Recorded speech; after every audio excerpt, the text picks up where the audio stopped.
BNP দলের প্রধান নেতাসহ শীর্ষস্থানের নেতার নাম ও পদ। দলটির চেয়ারম্যান বেগম খালেদা জিয়া, দলটির ভাইস চেয়ারম্যান তারেক জিয়া,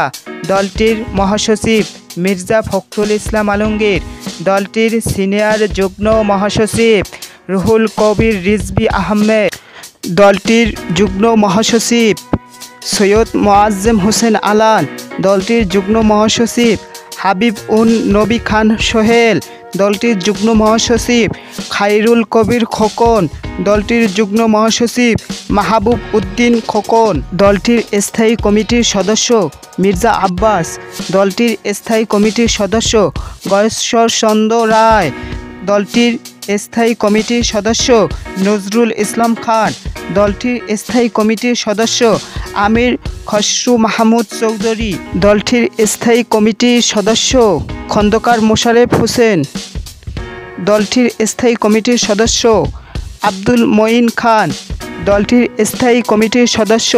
বেগম সেলিমা রহমান, দলটির স্থায়ী কমিটির সদস্য ইকবাল হাসান মাহমুদ টুকু, দলটির স্থায়ী কমিটির সদস্য ব্যারিস্টার জমির উদ্দিন সরকার, দলটির স্থায়ী কমিটির সদস্য মাহবুবুর রহমান, দলটির স্থায়ী কমিটির সদস্য রফিকুল ইসলাম মিয়া, দলটির স্থায়ী কমিটির সদস্য সালাহউদ্দিন আহমেদ।